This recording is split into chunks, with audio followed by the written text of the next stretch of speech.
Mais il y a un concept que vous mobilisez de façon récurrente, qui est celui du contentieux historique. Mais à quoi renvoie-t-il? De quoi s'agit-il précisément? Il renvoie à deux choses. Oui. Le concept de contentieux historique renvoie à deux choses. Oui. Premièrement, il renvoie au contentieux que le Cameroun, dans son entièreté, a avec le colonisateur pour un certain nombre de faits répréhensibles qui ont été posés contre le peuple camerounais. C'est le premier volet du contentieux historique. Le deuxième volet du contentieux historique, il est interne.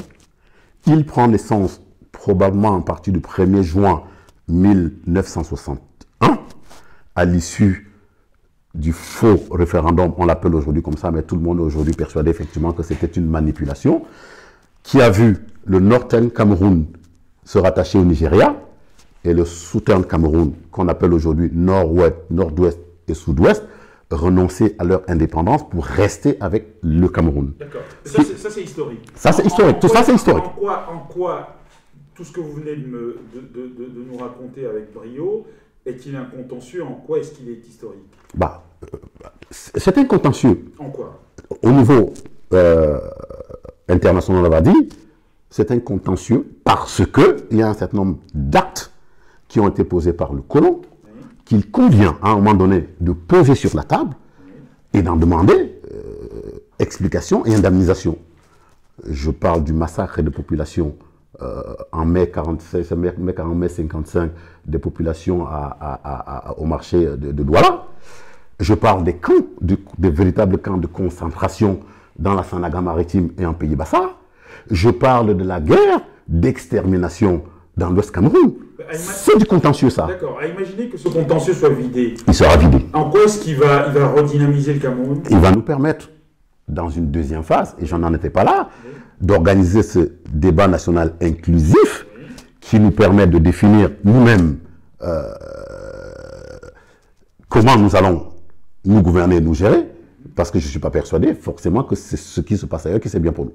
Mais revenons déjà un petit instant sur le deuxième volet du contentieux historique, parce que j'ai dit qu'il y avait deux volets. Le deuxième volet du contentieux historique, c'est celui qui concerne le différend qui est entre le Cameroun d'expression française et le Cameroun d'expression anglaise, qu'on appelle habilement anglophone. Ce contentieux est né de quoi? Il naît en réalité de la forme de l'État dont nous sommes en train de discuter, dont je suis en train de dire depuis tout à l'heure, on n'a pas la forme de l'État que nous avons choisi. Lorsque la partie camerounaise d'expression anglaise décide de ne pas prendre son indépendance pour se rattacher au Nigeria, il y a des tractations qui se posent. Et le solde de cette tractation se passe à Fumban. Déjà, Fumban, c'est une escroquerie, mais ne revenons pas dessus. Se passe à Fumban, en octobre 61, où on décide de la forme de l'État, qui est un État fédéral. Un État fédéral qui reconnaît donc deux systèmes qui sont totalement différents. Un système de source Commonwealth et notre système à nous qui était de source française. Mais ce système-là a volé en éclats avec le faux référendum de 72, organisé, comme on le sait, par Aïdjo, et qui a permis d'annexer purement et simplement le Cameroun occidental. Cette annexion s'est passée en 72, on s'est appelé République unie du Cameroun et pas République fédérale du Cameroun, mais le clou a encore été une fois enfoncé par le président Biya, qui en 96 décide qu'il n'y aura même plus de République unie du Cameroun, mais revient sur le nom du Cameroun avant cette période qui s'appelait la République du Cameroun. Mettez-vous. Est-ce que le reproche que vous formulez au chef de l'État est d'avoir essayé de construire une nation intégrée? Parce qu'une nation n'est pas intégrée lorsqu'elle est fédérale. Vous croyez que l'Allemagne n'est pas intégrée? Vous croyez que le Canada n'est pas intégré? Vous croyez que les États-Unis ne sont pas intégrés?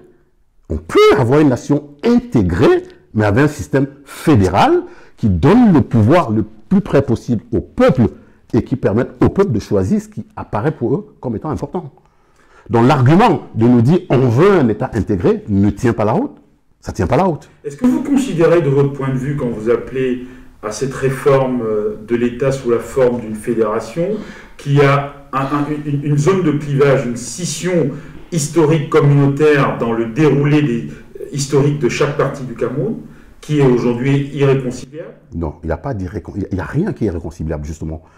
C'est en ça que nous appelons ce dialogue national inclusif. Mais il n'y a si rien. vous considérez qu'il faut absolument créer de l'autonomie instituée au travers d'une constitution, au travers d'une forme d'État qui prend la forme d'un État fédéral, c'est qu'à un moment donné, il y a des zones de clivage qui sont irréconciliables. Non, ils ne sont pas irréconciliables. Nous constatons, et tous les Camerounais le constatent avec nous, que le centralisme excessif du pouvoir en un seul endroit n'a à aucun moment favorisé l'éclosion d'une vraie nation. On peut décentraliser le pouvoir sans forcément le fédéraliser. Ça fait depuis 1996 qu'on a suggéré ça. Et pourquoi l'ont-ils pas fait?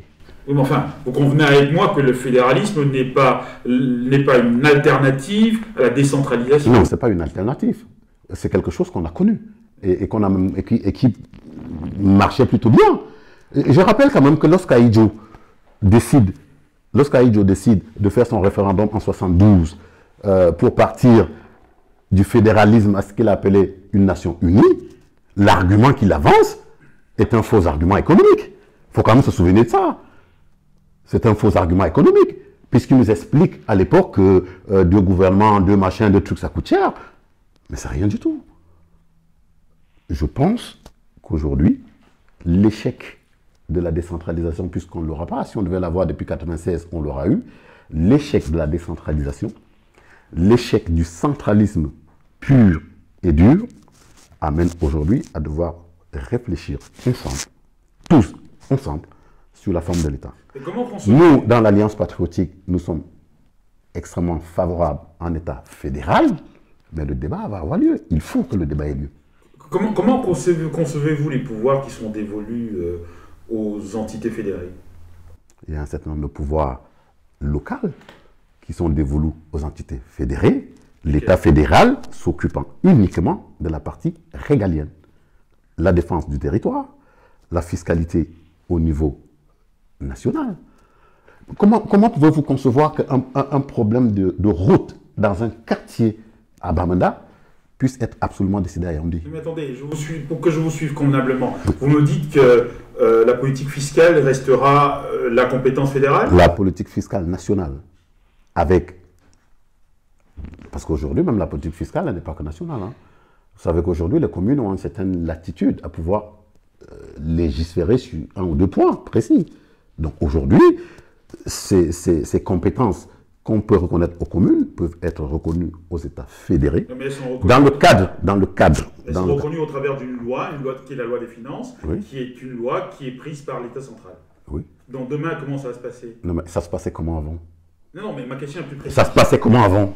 Avant, vous aviez des prérogatives fédérales, comme ça se passe aux États-Unis, comme ça se passe en Allemagne, comme ça se passe au Canada. Oui. Et puis, vous avez des prérogatives locales avec les États locaux qui, sur un certain nombre d'éléments, l'éducation,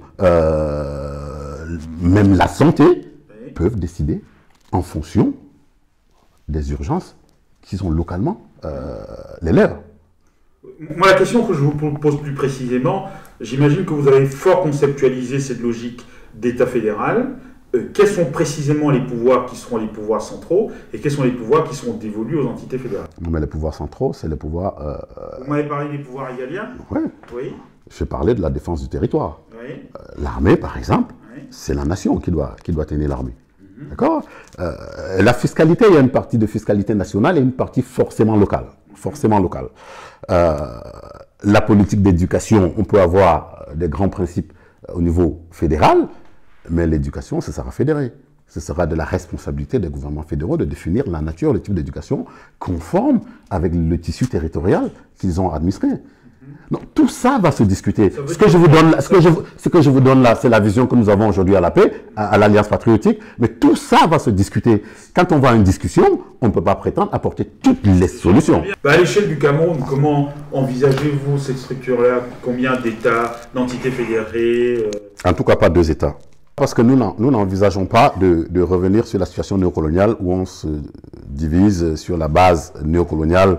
Tu as été colonisé, tu as été sous administration ou sous mandat britannique, et toi, tu as été sous administration ou sous mandat française. Non. Il va falloir qu'on discute ensemble, et c'est l'objet du débat national inclusif, pour réfléchir sur la manière dont on peut structurer. Voilà, je ne vais pas vous donner aujourd'hui une cartographie définitive des États tels qu'on peut la suggérer, mais ce ne sera pas 2 États. Ouais, en tout cas, ce n'est pas le souhait. De toute façon, je ne fais pas un focus sur le nombre d'entités fédérées, et encore moins sur le nombre d'États, mais ce qui m'intéresse, c'est de comprendre les lignes de fracture qui vont structurer le différentiel entre les États. Ce n'est pas forcément la ligne de fracture. Vous aimez bien le terme ligne de fracture, mais je ne pense pas qu'on organise forcément sur la base des fractures. Alors, il y a des lignes de démarcation, j'imagine. Bon, dès lors que vous parlez des pouvoirs qui sont dévolus de façon exclusive, vous faites une ligne de démarcation. Oui. Ce que moi, je vais essayer de comprendre avec vous, c'est cette ligne de démarcation. Quelles sont les analyses sociologiques, politiques, économiques qui vous poussent à les identifier et à les définir? Sociologiquement, déjà, il faut une certaine proximité géographique pour permettre d'avoir une continuité de chaque État fédéré. Géographiquement. Il faut déjà qu'on puisse s'organiser pour avoir une certaine continuité de l'État fédéré. Vous n'allez pas avoir un État qui a un territoire entre 2 autres États. Déjà, première chose. Deuxièmement, il faut une certaine cohérence. Est-ce que vous êtes en train de me dire que l'ensemble des espaces territoriaux qui existent aujourd'hui vont être agglomérés pour former des États? Non, mais ils sont déjà agglomérés. Ils sont agglomérés aujourd'hui. Ils sont aujourd'hui, en termes de lignes de démarcation, divisé en 10 régions, qui étaient 10 provinces avant.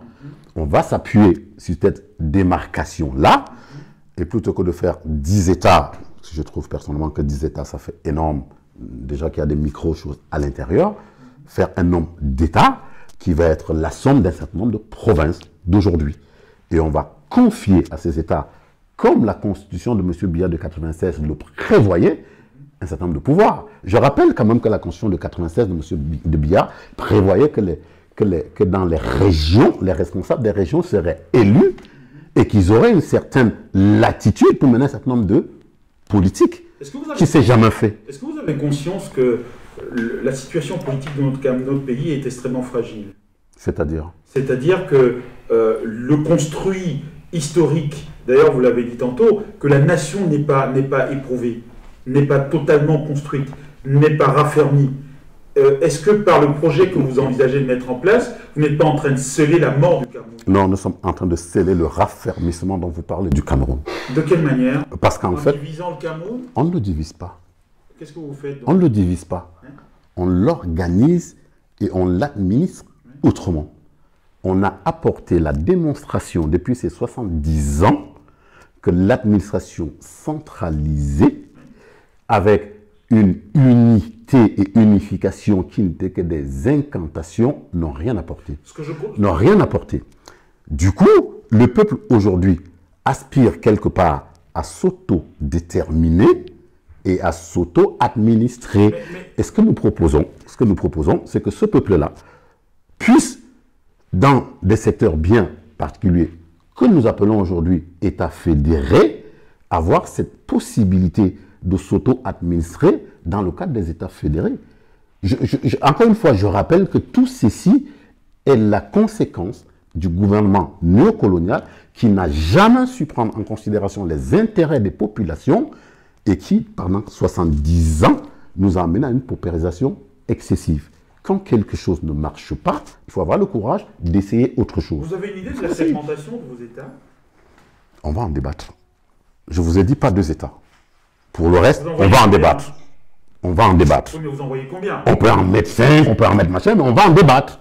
On va en débattre. C'est sur un identifiant territorial, régional? C'est sur un identifiant territorial. Je vous ai dit, le premier élément, c'est la proximité géographique qui permet la continuité dans chaque État.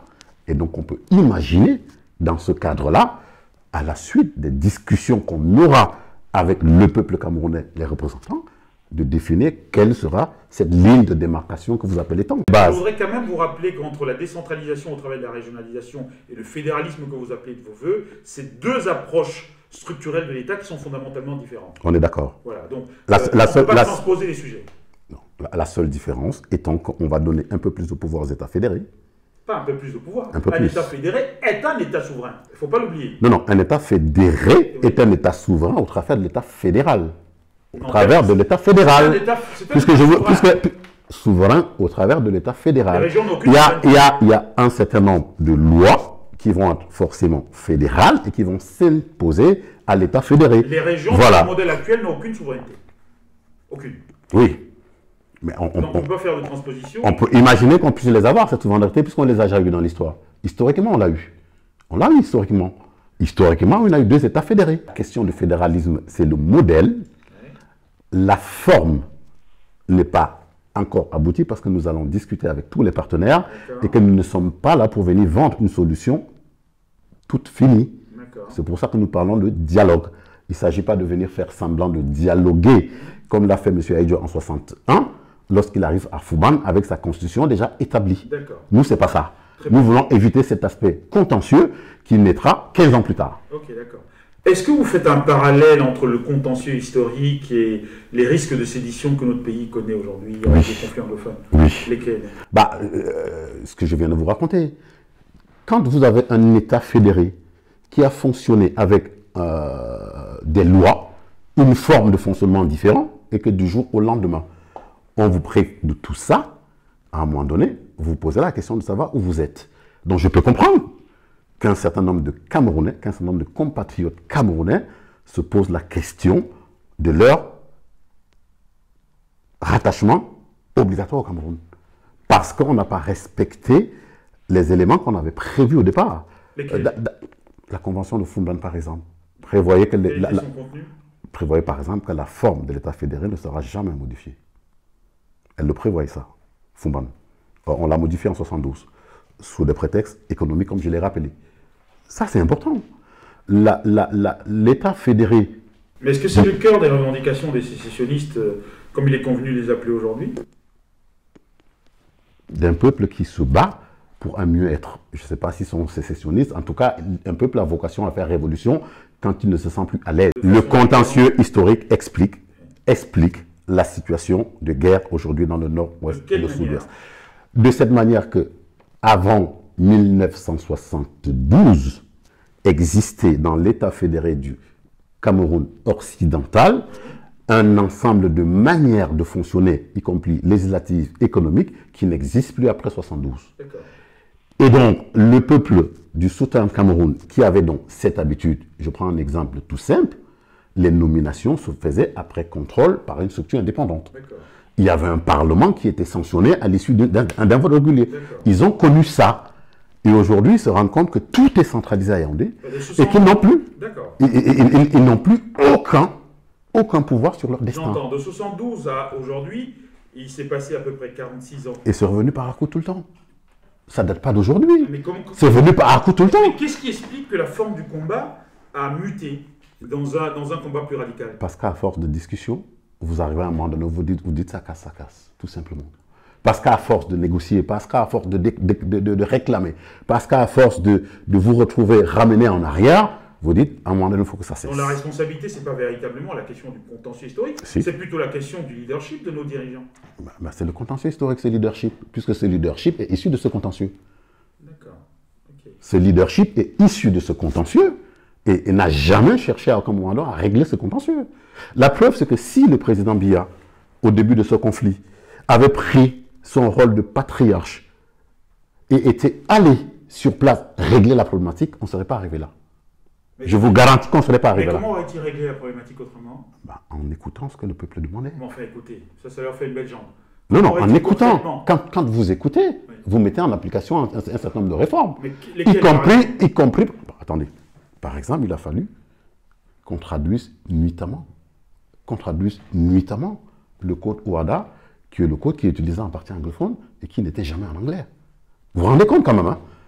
Parce que ce contentieux-là, quand on est du côté du Cameroun d'expression française, on ne le perçoit pas.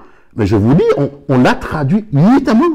Au moment où ils ont dit, mais attendez, regardez même votre code OHADA qui existe depuis 1973. Pardon, ça ne date pas d'hier. On l'a traduit nuitamment quand le conflit a commencé. Vous trouvez ça normal? Que ne l'a-t-on pas fait avant?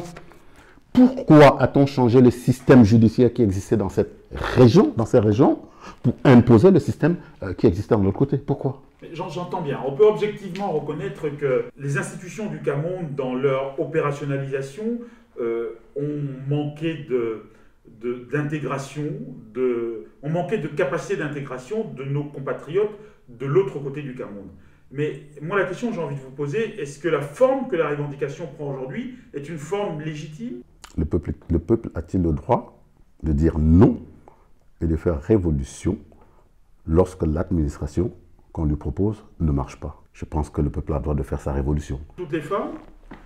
Je ne sais pas ce que vous appelez toutes les formes. Enfin, il ne vous a pas échappé que c'est une lutte armée, là, en ce moment. Qui peut être arrêtée très rapidement Et si que le ce gouvernement... Cameroun que vous appelez... qui peut être arrêté très rapidement... est en train de connaître une érosion. C'est pour ça qu'il faut qu'on arrête ça rapidement, avant qu'on atteigne la phase irréversible. Parce que si on ne le fait pas, on va atteindre la phase irréversible. C'est pour ça que c'est maintenant qu'on doit décider. C'est pour ça que c'est maintenant que le président Paul Biya doit prendre son rôle de chef et de dire on arrête tout, sans condition. Mais qu'est-ce qu'on arrête? On discute. Mais la guerre, il y a une guerre de la forme de l'État. On discute de comment on va vivre ensemble demain. Oui. Puisque jusqu'à aujourd'hui, on n'a pas réussi à le faire. Puisqu'aujourd'hui, vous disiez, on n'a pas... L'organisation... On peut avoir une discussion sur le vivre ensemble sans forcément parler de la forme de l'État? C'est important d'avoir cette forme-là. Oui, mais c'est important, oui, d'accord. Mais parce que la difficulté qu'on a aujourd'hui naît de cette forme de l'État. La discussion qu'on a aujourd'hui naît de cette forme de l'État. Parce que nous reprochent nos compatriotes? Que nous reprochent-ils? Et à juste titre d'ailleurs. Vous nous avez phagocytés. Nous n'avons plus notre identité dans ce que nous avons voulu former de commun. Ben, remettons-nous autour de la table. Remettons à chacun cette identité de base dont la somme doit fabriquer notre nation. C'est de ça qu'il est question. Et la personne qui détient la clé de cette solution, il s'appelle M. Biya, aujourd'hui. Est-ce que vous serez peut-être d'avis qu'on organise un référendum pour comprendre un peu ce que nos compatriotes du nord-ouest et du sud-ouest du Cameroun, à quoi ils aspirent? Non, parce qu'on sait à quoi ils aspirent. Pourquoi vous leur organisez un référendum consultatoire pour définir ce qu'on sait? C'est un outil de droit. Non, on sait. Mais qui le sait? Bah, tout le monde le sait. Mais, ils l'ont dit. Ils le portent. Non, c'est pas la conjecture. Non, c'est pas la conjecture. Le Cameroun ne naît pas aujourd'hui. Les revendications ne naissent pas d'aujourd'hui. Les écrits ne naissent pas d'aujourd'hui. J'ai vu un certain nombre de compatriotes dont on a lancé des mandats d'arrêt en disant ils ont fait ci, ils ont fait ça, mais ce qu'ils ont écrit aujourd'hui n'est pas différent de ce qu'on a écrit il y a 10 ans. Ne faisons pas comme si on découvre le problème aujourd'hui. Regardons-nous dans le miroir. Ne nous cachons pas. On a un problème, on a un contentieux. Il faut le vider. Il y a une contradiction dans ce que vous dites. Vous êtes épris de démocratie, oui. Vous appelez au dialogue en permanence, mais vous refusez d'utiliser des instruments de démocratie. La consultation n'est pas un dialogue. Vous ne faites pas une consultation pour répondre à une question dont vous avez la réponse. C'est tout. C'est assez curieux.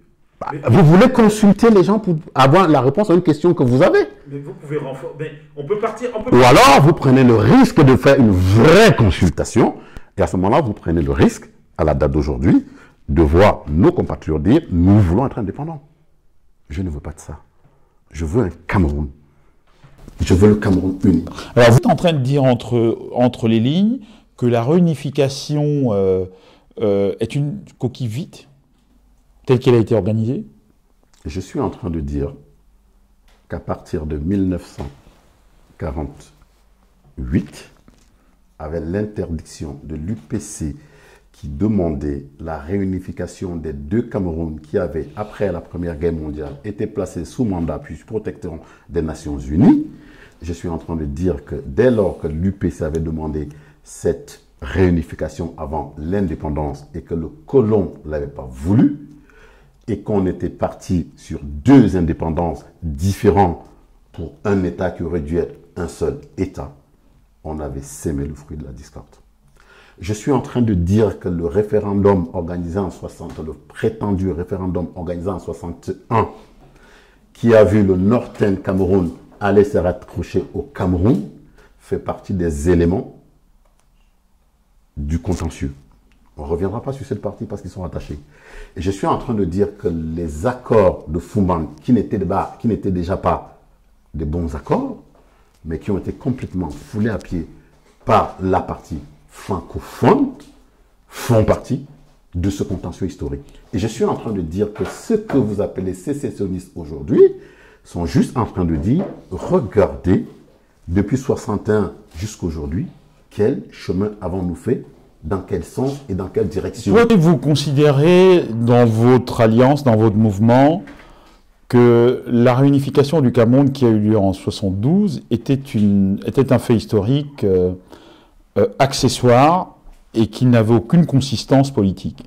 La réunification a eu lieu en 61. En 72, c'était l'unification du Cameroun. Puisque la réunification, autant pour moi. Voilà, qui réunit. Non, l'unification du Cameroun a été faite sous un faux prétexte, comme je l'ai rappelé, parce que le président Idjo, à l'époque, a expliqué que cette unification avait pour nécessité les économies budgétaires.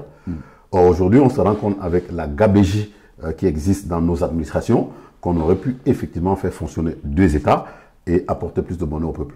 C'est la raison pour laquelle nous, on se porte en faux par rapport à cette unification. Mais est-ce que le dialogue, je veux revenir un peu sur le concept du dialogue national inclusif, est-ce que la vocation du dialogue national inclusif, qui est un élément de naissance, qui va sonner l'acte de naissance de la souveraineté du Cameroun, va passer forcément par une révision constitutionnelle ou alors fondamentalement par une constituante? Par une constituante. Par une constituante parce que nous estimons qu'aujourd'hui, la révision constitutionnelle serait insuffisante. Nous pensons qu'il faut à un moment donné faire table rase et repartir sur des bases nouvelles. Qu'est-ce qui ne fonctionne pas dans la constitution actuelle? Beaucoup de choses. Quoi donc? Si on regardait que sur le plan théorique, oui. Le président de la République dispose de tous les pouvoirs, mais n'a aucune responsabilité. D'accord. Ça, c'est une chose fondamentale qui choque. Deuxième chose qui choque, en 1996, il a été introduit dans cette constitution à juste ou à mauvais titre, mais je pense que quand on veut bâtir une vraie nation, on n'intègre pas ce type de concept dans une constitution, les concepts d'orthotone et d'allogène, qui, de notre point de vue, ne favorisent pas l'éclosion d'une nation unie. Pas unie en termes d'incantation, mais unie sur la base d'un contrat. Un contrat qu'on aura librement arrêté, et nous pensons que c'est la constituante qui peut être source de ce contrat. Mais vous avez deux dispositions constitutionnelles qui sont querellées dans votre esprit. La première, c'est les pouvoirs qui sont dévolus au chef de l'État. La deuxième, c'est la qualité de Camerounais. Exact, c'est exact? La qualité de Camerounais, c'est-à-dire... Puisque vous me parlez de distinction entre... La qualité, oui, puisqu'aujourd'hui, au Cameroun, on a deux types de nationalités, entre parenthèses, on va dire, suivant le lieu où on se situe. On est orthotone, je ne sais pas, orthotone sur un endroit, et on est allogène ailleurs. Et je ne sais pas pour combien de temps on est allogène ailleurs. Nous pensons, nous, qu'un Camerounais est Camerounais partout où il est. Mais est-ce qu'on a besoin d'une constituante pour faire des aménagements de cet ordre-là? Non, on a besoin d'une constituante pour définir qui nous sommes et vers où nous on veut aller concrètement par nous-mêmes. Aujourd'hui, nous avons toujours hérité de ce que nous ont laissé les colons. On est parti sur cette chose-là. On a fait Fumban sur la recommandation du colon, puisque lorsque M. Ahidjo arrive en Fumban, il a déjà le projet de constitution fédérale préparé par la France. Ça, c'est connu. Hein. Mais quand vous dites définir qui nous sommes, ça veut dire quoi sur le plan constitutionnel? Sur le plan constitutionnel, par exemple, à l'issue du dialogue national inclusif, nous allons définir ce que c'est qu'être Camerounais. Nous allons définir la forme de l'État. C'est défini. Elle n'est pas encore définie. Pour l'instant, nous proposons... Mais c'est la forme unitaire. Non. Dans la Constitution actuelle. Pour l'instant, nous proposons une forme confédérale. Une fédération des États. Mais moi, on n'est pas sûr que ça sera celle-là. Ce que moi, je ne comprends pas, c'est que vous avez des points d'achoppement dans la Constitution qui, légitimement, ne vous satisfont pas, qui sont notamment la forme de l'État, qui sont la qualité du Camerounais, qui sont les pouvoirs dévolus aux différents organes d'administration, aux différents pouvoirs dérivés. Voilà. Hein, mais refaisons une révision constitutionnelle sur ces éléments-là. Pourquoi une constituante? C'est ça ma question.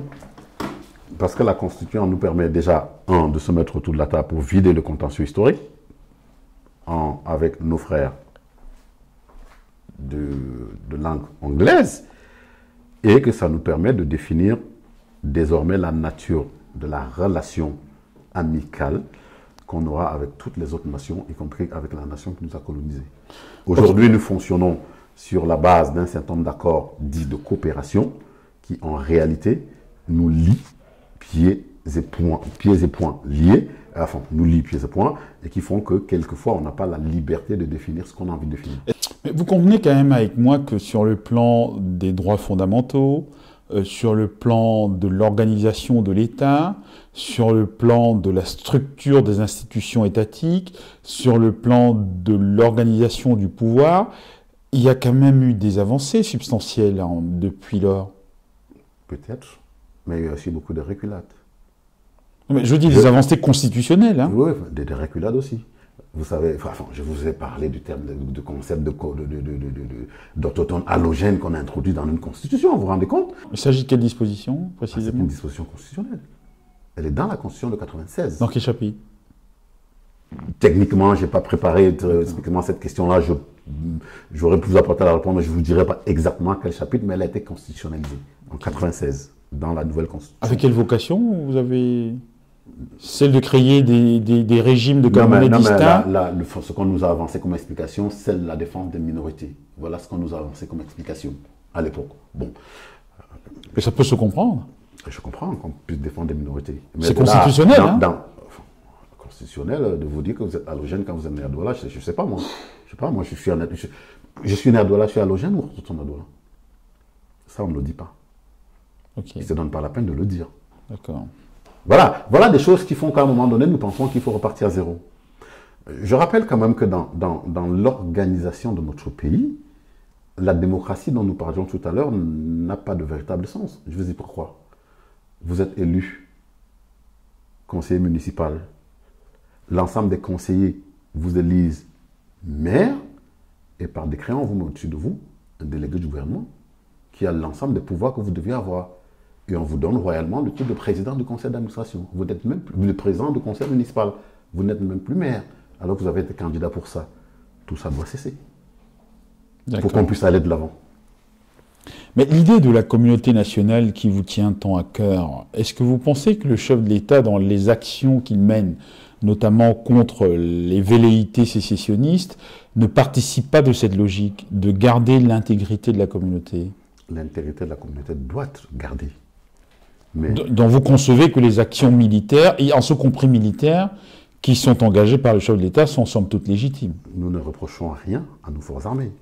La seule chose que nous leur reprochons, c'est quand ils posent des actes comme incendier des cases dans les régions dites anglophones, comme prendre des étudiants, ça c'est des actes qui sont posés par quelques personnes. Les forces armées, en tout cas aujourd'hui, ont l'obligation, quelquefois, se retrouvent face à un dilemme qui est soit d'être des citoyens et refuser d'aller à l'encontre de leurs propres citoyens, soit d'être des militaires et d'exécuter les ordres.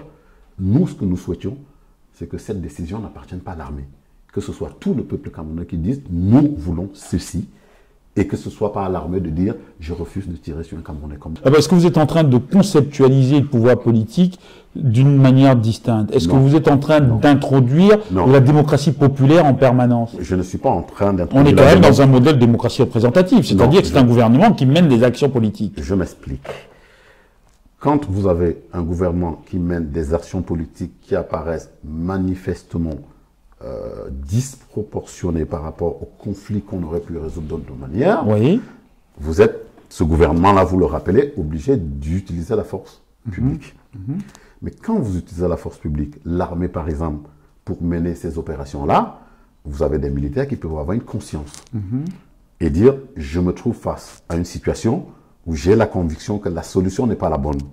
Mais en tant que militaire, il est obligé de respecter ça.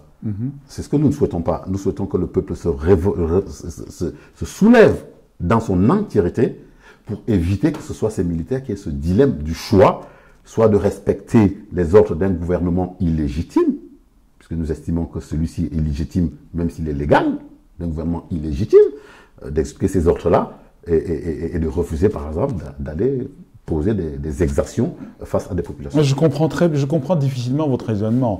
Vous convenez quand même avec moi qu'on est dans une démocratie représentative. C'est-à-dire qu'on a la souveraineté du peuple. À quel moment le Parlement a-t-il été consulté, à quel moment le Parlement a-t-il été consulté pour lancer cette guerre? Non, mais permettez-moi. À quel moment le débat a-t-il eu au Parlement, puisqu'on est dans une démocratie représentative? Permettez-moi d'aller jusqu'au bout de ma logique. D'accord. vous n'allez pas substituer le peuple à la souveraineté qu'il a lui-même voulu transmettre à sa représentation. Oui, je ne veux pas. Déjà, c'était pas le sens de mon propos. Mais admettons que c'était le sens de mon propos. À quel moment la représentation nationale, qui est censée représenter le peuple, a-t-elle été consultée dans ces opérations? À aucun moment. Avez-vous entendu qu'il y a eu un débat parlementaire Enfin, avant de lancer la guerre? Là, je peux vous rejoindre. Là, il s'agit d'une erreur politique majeure, mais cette erreur politique ne peut pas être réparée. On n'est que dans les erreurs politiques. Oui, mais on ne peut pas réparer cette erreur politique par l'instauration d'une démocratie populaire. Non, je n'ai pas demandé l'instauration d'une le peuple, vous instrumentalisez le peuple à tout vent. Le peuple, il est souverain. Oui. Je dis la chose suivante. Le dialogue national inclusif que nous appelons aura pour objectif de définir les conditions d'existence et de coexistence dans cette communauté nationale qui feront en sorte qu'un militaire n'aura pas à se poser la question une fois qu'un pouvoir légitime et légal ordonnera des actions de défense. C'est ce que Mais qui c'est qui assumera le contrôle de la pertinence de l'action politique? La représentation nationale. Donc le peuple n'a rien à voir là-dedans. Non, mais le peuple aura son mot à dire au niveau de la Constitution. Une fois que la Constitution a été faite, nous rentrerons dans cette forme de délégation dont vous parlez. Encore que ce n'est pas la seule forme de délégation qu'on peut avoir, mais on rentrera effectivement dans cette forme de délégation. Attendez, je ne vous suis pas. De mon point de vue, à la suite de la Constituante, le constituant originaire, il disparaît. Il disparaît pour se diluer dans des pouvoirs dérivés. On est d'accord. Dès lors qu'il se dilue dans des pouvoirs dérivés, en l'occurrence, le Parlement et le pouvoir exécutif, le Parlement a son rôle de contrôle, a son rôle de représentation, et l'exécutif a son rôle de pilotage. Essayez de me réexpliquer différemment pour qu'on se comprenne. J'ai jamais dit qu'en permanence c'était au peuple de choisir. J'ai dit que nous sommes dans une situation où nous avons un gouvernement illégitime. Donc, nous sommes dans une situation où nous avons... Ça, c'est votre point de vue. Illégitime. C'est votre point de vue. Il est illégitime. Il est légal, mais il est légitime. Oui, mais convenez que c'est votre point de vue. Je ne sais pas d'où c'est sa légitimité. Il est légal, puisqu'il est issu d'élections, mais il est illégitime. Parce qu'il n'a pas démontré sa légitimité auprès de cette population. Nous sommes dans une situation où nous avons un gouvernement qui est illégitime, même s'il est légal. Je ne conteste pas sa légalité. Nous pensons que cette guerre n'a pas lieu d'être. Nous disons que comme cette guerre n'a pas lieu d'être, on va certainement avoir un certain nombre d'éléments de nos forces armées qui vont se poser la question de la légitimité de cette guerre. Ce que nous disons, c'est que c'est une trop lourde responsabilité pour ces militaires-là de se poser cette question. Nous pensons que si nous avions une forme d'État mieux organisée, ces militaires n'auraient pas à se poser des questions et feraient ce pourquoi on leur demande de faire. Aujourd'hui, ils pourraient poser la question. Oui, je ne dis pas qu'à chaque fois, ils vont se poser la question. Dans l'hypothèse d'un État mieux organisé, qui devra assurer le contrôle de la légitimité de l'action? Le Parlement. Bien. Le Parlement. Ok. La représentativité nationale, qui est le Parlement. D'accord. Ce n'est pas la souveraineté populaire. Mais non, on a délégué cette souveraineté au Parlement qui aura la responsabilité de contrôler les actions de l'exécutif. D'accord. Ben, il y a un événement très brûlant là, dans l'actualité politique actuelle, c'est la déclaration de candidature du chef de l'État en place, le président Paul Biya, qui se présente pour briguer un énième mandat à la présidence de la République. Un septième, pour être plus juste. Qu'est-ce que cela vous inspire? Rien de bon. C'est-à-dire? Rien de bon parce que ça fait 36 ans, si on compte tout le parcours qu'il est au pouvoir. Je ne pense pas qu'il puisse proposer autre chose aujourd'hui qu'il n'aurait pas pu proposer en 36 ans. Je ne pense pas. Voilà. Au-delà de toute autre question qui peuvent se poser, je ne pense pas qu'au bout de 36 ans, il va proposer autre chose. Et je pense qu'il est bon que de temps en temps, on laisse d'autres tenter d'autres expériences. Je ne suis pas persuadé, je l'ai dit, nous avons la conviction que les élections ne sont ni transparentes ni justes. Nous ne pensons pas qu'elles le seront plus maintenant. Mais au moins, on aurait un renouvellement de personnel. Au moins pourrait-on penser que les choses puissent se passer différemment. Là, rien. Rien. Je pense que le patriarche Paul Biya aujourd'hui devrait aspirer à un repos mérité. Quel va être votre rôle dans la configuration des élections qui s'annoncent? Est-ce que vous allez y prendre part, pas comme en investissant un candidat, mais bien évidemment en soutenant un candidat? Non. Pourquoi? Très clairement non. Très clairement non, parce que, comme je l'ai dit au départ, la vocation de la plateforme est d'attirer déjà de manière transpartisane tout le monde autour d'une plateforme dont l'objectif, un, est de faire arrêter immédiatement la guerre dans les provinces, dans les régions du nord-ouest et du sud-ouest, et deux, d'obtenir auprès du peuple camerounais ce dialogue national inclusif qui nous permettra de définir notre lendemain. Soutenir tel ou tel candidat aujourd'hui n'entre pas dans cette optique-là. À quelle perspective voyez-vous votre dialogue national inclusif? Perspective, c'est-à-dire? Perspective de temps. Si nous arrivions déjà à obtenir l'arrêt de la guerre, on pourrait envisager une perspective 1-2 ans, en sachant que lorsqu'on lance le débat, il faut mettre en place un gouvernement de transition qui seront animés par des hommes et des femmes qui prennent l'engagement de ne pas se porter candidat à la fonction suprême une fois qu'on aura terminé le dialogue inclusif. Et sur ces 2-3 ans, donc horizon 5 ans, on estime pouvoir effectivement faire cette révolution-là. Dites-moi un peu, quelle appréciation faites-vous du contexte général dans lequel les élections vont se dérouler? Est-ce que vous pensez que l'ensemble des candidats qui vont y participer à équidistance, avec les mêmes chances de gagner, ou quelle est votre appréciation du processus électoral et du contexte global? Nous n'avons pas besoin d'avoir une appréciation. Il suffit à chacun et à chacune de regarder l'organisation des élections, de regarder qui sont les véritables maîtres d'œuvre de ces élections-là, pour comprendre. J'invite les uns et les autres à lire, par exemple, le rôle du directeur général de l'ECAM, et de voir quel est son rôle dans l'organisation des élections, par exemple. J'invite les uns et les autres à regarder comment se comportent les préfets, qui sont censés servir l'État et pas un personnage. Et vous comprendrez, on n'a pas besoin d'avoir fait effectivement des enquêtes, et vous comprendrez qu'il n'y aura pas de transparence. Est-ce que vous êtes en train de confirmer, par ce que vous venez de nous dire, que les dés sont pipés par rapport aux échéances de notre point de vue, ils sont pipés. Donc le peuple camerounais va, pour 7 ans à venir, se farcir, permettez-moi l'expression, le président Biya? Il y a de fortes chances. Il y a de fortes chances. Dites-moi un peu, ce sera probablement ma dernière question. Dans la perspective du déroulement de vos activités, quel est le planning que vous vous êtes fixé avec un échéancier précis? Non, je vous pour atteindre les objectifs précis que vous vous êtes je ne vous donnerai pas d'échéancier précis pour l'instant. Nous allons attendre effectivement la fin de ce qui s'appelle les élections présidentielles. Ensuite, nous allons saisir individuellement. Nous allons saisir individuellement les leaders à la fois de la société civile, du politique et du traditionnel pour commencer à envisager avec eux les perspectives, l'organisation de ce dialogue-là. D'accord. Mais aujourd'hui, l'idée fondamentale, c'est d'essayer de fédérer tout le monde pour amener le patriarche Paul Biya à comprendre que pour lui, arrêter la guerre dans les régions du nord-ouest et du sud-ouest est un acte qui va le grandir et que ce sera jamais un acte de faiblesse, mais plutôt un acte qui va le grandir. Voilà très concrètement l'objectif. C'est une ambition tout à fait noble, hein, je reconnais tout à fait. Mais si vous aviez un mot, parce que j'imagine que vous avez une ambition qui est celle de fédérer, c'est d'ailleurs ce que vous m'avez dit, oui, puisque votre mouvement est un mouvement transpartisan, et que l'ambition de votre mouvement, c'est d'agréger le plus de masse possible. Si vous avez un jingle, comme on dit dans le jargon, à lancer à l'ensemble des potentiels adhérents à l'Alliance patriotique qui nous regarde, qu'est-ce que vous leur diriez? Qu'une nation est quelque chose de très fort,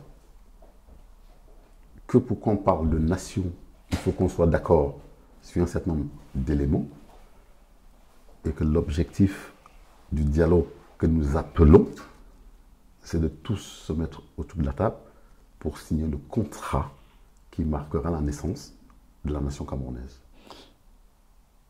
Est-ce que vous pensez que ce message est suffisamment compréhensible par l'ensemble de nos compatriotes pour pouvoir Je crois à nos compatriotes. les convertir en adhérents de votre mouvement? Je crois à nos compatriotes assez intelligents pour le comprendre. Ensuite, il va falloir le décliner dans les différentes sphères de la population. Et ce ne sera pas par la télévision, ce sera en allant au contact des populations et en regardant avec ces populations ce qu'on peut faire ensemble pour avancer. C'est pour ça que nous allons avoir une organisation qui est territoriale, à la fois sur notre triangle national, mais aussi dans tout le monde entier, avec notre diaspora. En tout cas, M. Jules Foguet, le moindre mal que je peux formuler, et à vous-même et à votre mouvement, c'est que votre ambition puisse se réaliser dans les termes les plus courts et que cela participe de la naissance non seulement d'un nouveau Cameroun que vous appelez de vos voeux, mais également que cela participe à court terme d'arrêter l'hémorragie qui est celle de la sédition potentielle de notre pays. Je vous remercie infiniment d'avoir accepté cette émission, de participer à cette émission, et j'ose espérer qu'on vous reverra bientôt sur nos antennes. Je nous remercions de nous avoir donné la possibilité de commencer à expliquer ce que veut faire l'Alliance patriotique, et c'est avec plaisir que nous répondrons à toutes vos invitations. Merci. Enfin, merci de nous avoir reçus. Merci.